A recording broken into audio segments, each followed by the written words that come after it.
સવારે તુલસી અને ફુદીનાવાળી ચા તૈયાર હોય અને ચા બનાવે ને તે મારા પપ્પા.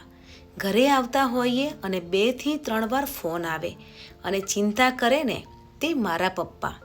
ઘરે આવતી વખતે મનગમતી અને મનભાવતી વસ્તુ લેતા આવે ને તે મારા પપ્પા. પપ્પાની જેટલી પણ વાત કરીએ ને તેટલી ઓછી છે. પણ ફ્રેન્ડ્સ, આજે હું તમારી સાથે પપ્પાની સ્પેશિયલ ચા શેર કરવાની છું. ફ્રેન્ડ્સ, ચા બનાવીને તે પણ એક કલા છે. ચાનો ટેસ્ટ દરેકનો અલગ હોય છે. કોઈને ઇલાયચીવાળી ચા ફાવતી હોય છે તો કોઈને મસાલાવાળી ચા ફાવતી હોય છે, કોઈને રજવાડી ચા ફાવતી હોય છે તો કોઈને આદુવાળી ચા ફાવતી હોય છે. પણ અમારા ઘરે તો તુલસી અને ફુદીનાવાળી ચા ફાવતી હોય છે, અને તે પણ ફ્રેશ તુલસીના પાન અને ફ્રેશ ફુદીનાના પાન છે તેની ચા બનતી હોય છે.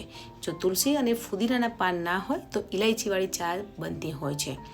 તો અહીંયા ચા બનાવવા માટે 1 ગ્લાસ પાણી લીધું છે. પાણી ગરમ થઈ જાય પછી 2 ચમચી ચા ઉમેરવાની છે અને 3 ચમચી ખાંડ ઉમેરવાની છે. ચા અને ખાંડવાળું પાણી છે તે સરસ એવું ઉકળી ગયું છે તો તુલસીના પાન ઉમેરી અને તેને પણ ઉકળવા દેવાનું છે. તુલસીના પાન ઉકળશે તો તેની ફ્લેવર છે તે આવી જશે. હવે 3 કપ દૂધ ઉમેરવાનું છે અને દૂધ ઉમેરીને પણ ચાને ઉકળવા દેવાની છે, અને ઉકળી જાય પછી જ આપણે ફુદીનાના પાન ઉમેરવાના છે. પહેલાં આપણે તુલસીના પાન ઉમેરવાના છે અને ચા ઉકળી જાય પછી ફુદીનાના પાન ઉમેરવાના છે, જેથી ફુદીનાવાળી ચાનો ટેસ્ટ છે તે આવશે. હવે ગેસની ફ્લેમ ધીમી રાખવાની છે અને ચાને ધીમા ગેસ પર ઉકળવા દઈશું. એટલે 2 મિનિટ માટે ચાને સરસ એવી ઉકળવા દેવાની છે, જેથી ફુદીનાનો ટેસ્ટ અને ફ્લેવર છે તે ચામાં આવી જશે. તમે જોઈ શકો છો કે ચા અને ખાંડનું પાણી ઉકળતું હતું એટલે ચાનો કલર પણ સરસ એવો આવી ગયો છે.